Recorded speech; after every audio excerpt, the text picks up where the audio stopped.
Good morning, Abbotsford residents. I'm Mr. Pelican. I'm running for mayor to bring the RCMP into Abbotsford on the organized crime.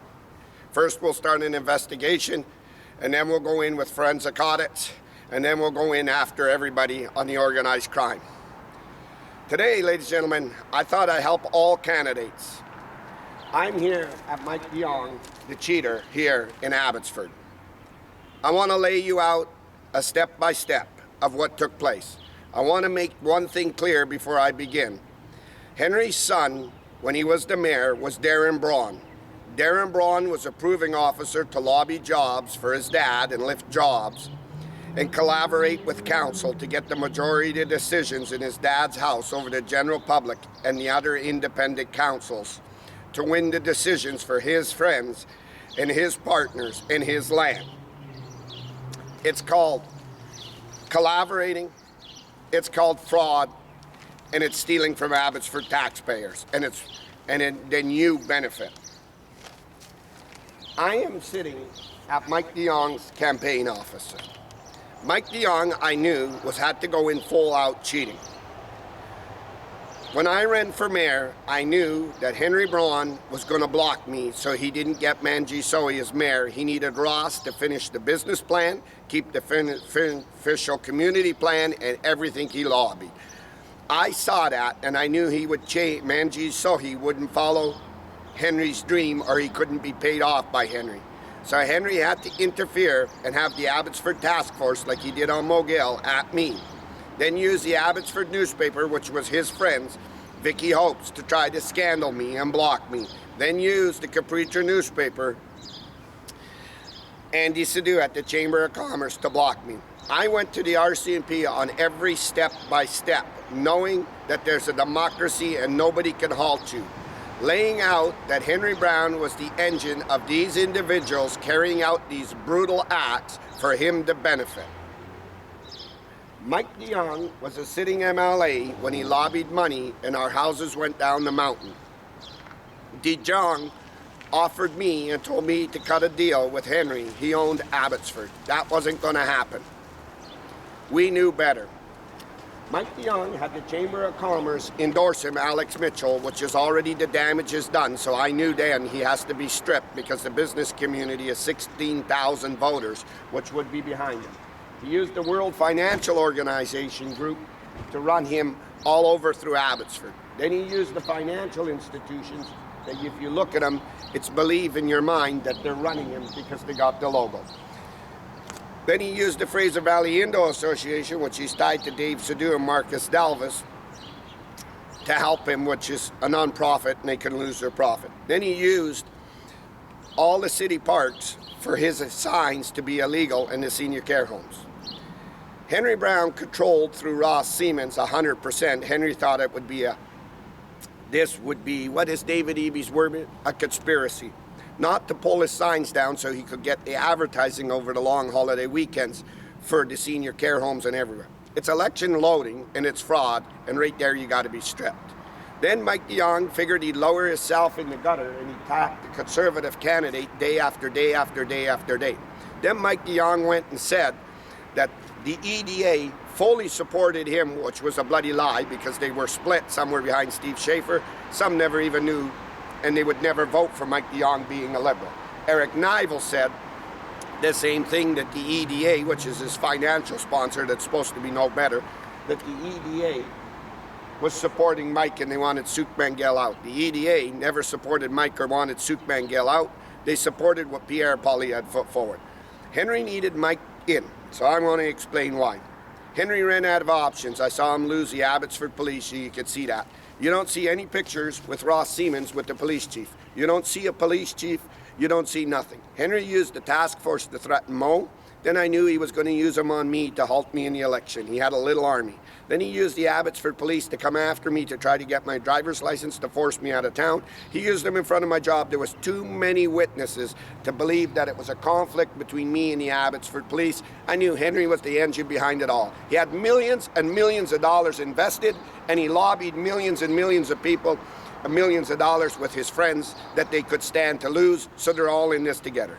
When Darren Brown showed me Henry was the partner of Ron Funk, how he fast-tracked the new old newspaper job, changed the zoning, went beside the hospital, and then put the Cacaro Ranch. He told Ron Funk to buy the Cacaro Ranch, the 400 acres, and Ron Funk started coming soon. You can't put coming soon without a city decision, without the general public. He knew city councils, what Ron Funk ran on his job site, would vote his job through. That's why he could start pre-sales in months in advance.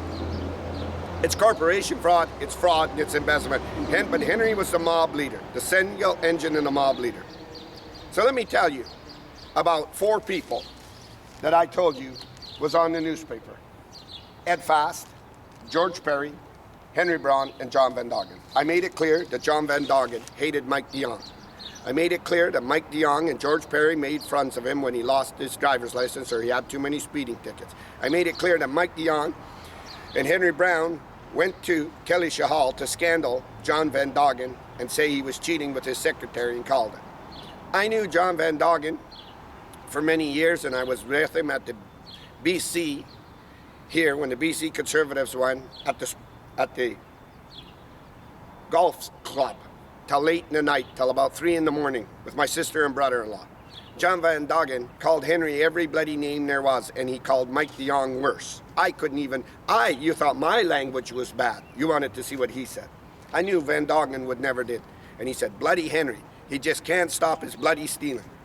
Then Dave Sadoo's dad, who owns this newspaper, made it clear when he called me in with his mom after what his dad did.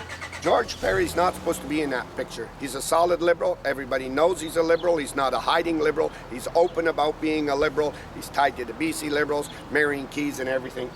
That there is a picture. And George even states it to show, he shows you he's not in blue, he's in black. He was no leader. George Perry caused the water tax. He couldn't get the pipelines. He rented a helicopter, Darren Brown showed me, and he flew Henry around when Henry was a council, knowing Henry had a lot of money, showing what could be potential to be developed. The geezers were working hard. That was George Perry. Ed Fast. Ed Fast was Henry's best friend, his wife said.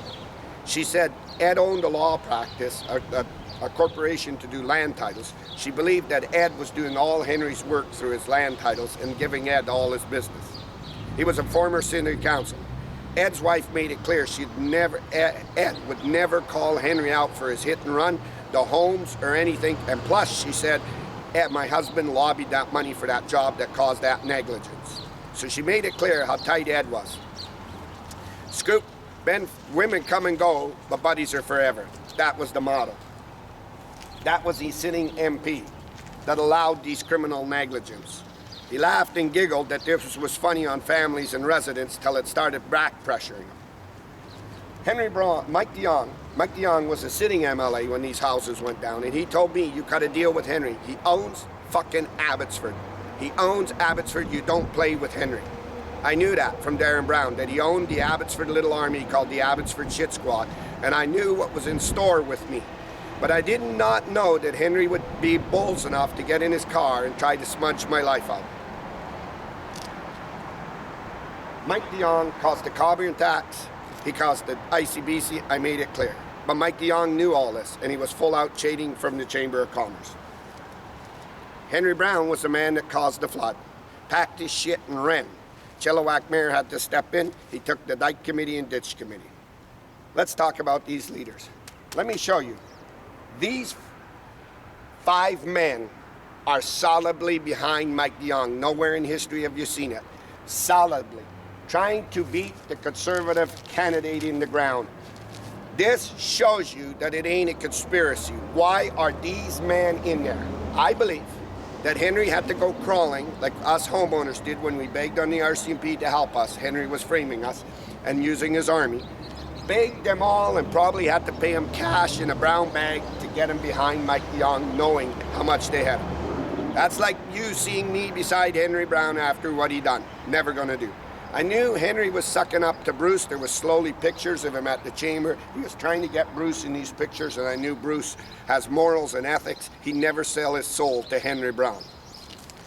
But ain't it funny, ladies and gentlemen? Let me tell you about this conspiracy. These shitbox 4 leaders that are garbage trash men, right now I'll tell you that. Tell you as a politician, tell you as an Abbotsford resident, because these men were supposed to be front and center on the flood. None of them stood together. When Henry Braun went on the world stage to embarrass Justin Trudeau and call him out, these four men weren't there. The farmers weren't there. Nobody was there. So they never cared about the residents. That was clear, because that is where you use your power, your influence, and who you are as a leader to count. John Van Duggan watched all them Dutch people go down the road in the flood, and they don't got a good thing to say about this crap box anymore. They said it was good he never ever formed government when he went independent, because now it shows his true colors. It was laying deep down in his heart, and this is John Van Duggan. Either this shot was photobombed or John Van Duggan swallowed. Which one, we don't know, but John Van Duggan's got to answer that. That is where you use your powers. Henry couldn't do that. Henry stood on the stage as a no longer the mayor by that shit scabber Ross Siemens that he loaded to scam these jobs and tried to pressure Trudeau for the $500 million. Then he couldn't call David Eby out. That there shows you it ain't no conspiracy. All the cheating and everything, they need Mike de Jong in. It's Henry's last chance. He's throwing everything at it. Full out cheating, we'll get Mike elected, then we'll get him over. Ed Fast pasted on his Facebook. Let me tell you, the Mike out of the two Abbotsford Langley candidates running, the Conservative, Mike's the only one. First of all, it's slander against the Conservative candidate. It pulls away from the Conservative logo. It misleads voters because Mike de Jong is not recognized, never been sanctioned, and never been qualified to run with the Conservative candidate or the brand. And he's not branded to be the Conservative candidate. Suk Man-Gill is, and only Suk Man-Gill, and only Brad Vitz. I knew they were going to do everything they could to get him out of the way. It's Henry's life. He faces jail for his hit and run. It's Henry's business plans and everything. That is why the four leaders are here and not in the flood for the valley, not for the residents. It was money, it was greedy. This is Henry's hit and run. This is Henry's Alexis car that he hit me in, ran me over, fled, and then sold the Alexa car and used the Abbotsford police to do it. Ladies and gentlemen, this ain't a far-fetched story. This was Henry Braun's son that opened the door, and I took it to the RCMP. The five shithole leaders show you that they're only here to load that scab, Mike de Jong, and the full-out cheating. It calls for Elections Canada, and it calls for the best in the world to come forward, the RCMP. That is where you should have stood for your community. The official community plan is worth hundreds of millions of dollars, and Darren Brown showed me. The jobs of Ron Funk being Henry's partner, the CEO, the Abbotsford Council that Henry controlled, so when Dave Lowens went to Blue Ridge and took my signs down and stole them, I knew the Abbotsford police wouldn't charge him because Henry sat on the board. But Darren Braun, before he found out that I was the Abbotsford homeowner that his dad damaged them homes, it was too late. These men, Mike de Jong and Ed Fast, used their logos in their position of office under oath to cover up organized crime. Foreign and domestic is what we protect our political ring from. Then they used their position to block the democracy when I was going to run. Henry Braun, let me make this clear, was the engine and the whole mob leader of Abbotsford. His son showed me. I made no mistake in it. There is no mistake, and this will show you there is no mistake. He was rich enough. He had the political players, and he sat on top of the Abbotsford police. You could see it, ladies, now. No police chief stands here with Henry Braun. No Watts. Henry used them all to smash my camera, ring my house, and everything. I am adamant of becoming the mayor and putting the best back in Abbotsford, for it never goes. The thought of, was Henry involved in all the organized drug deals in Abbotsford? Was he involved in all the organized crime and the drive-by shootings and everything else? I tend to believe he was. When you've gone this far with these men, you're gone now. But this is not about the community. This is not about election. This is not about Donald Trump. This is this man called Henry Braun He had to beg and make them probably take a brown bag in order to lie at Mike Dion. That there is election fraud. That is there why Alex Mitchell, you can't see her on the Chamber of Commerce in endorsement. Henry used a lot of people, and I knew that. I watched Darren Braun, how he was compassionate about who Henry was using to manipulate the positions, but they were still doing it. The RCMP said they're grown adults. I watched Dave Sadu. I watched Marcus Dalvis. I watched Ross Siemens. I watched Ross Siemens' dad, who was the only man out of them all, come to me, beg me not to put a camera and do a podcast in front of his daughter-in-law and his grandchildren for what the heck Ross Siemens did. Ross Siemens was loaded to keep the community official plan. The people behind the scenes were easy to get. They were not very hard. Henry was the political player and the mob leader. We need a police force that this never happens again. Henry Brown owned, lock, stock, and barrel the Abbotsford Police. When Keelan Olenoff made a threat on a lawsuit before the court to drop it or he would personally bury me, that meant Henry had too much power. When Gertie Purdy set up the hit and run for Henry Brown, and Henry could come out to an isolated place in front of the general public, run me over and flee, and not be charged or lose his driver's license, he had too much power.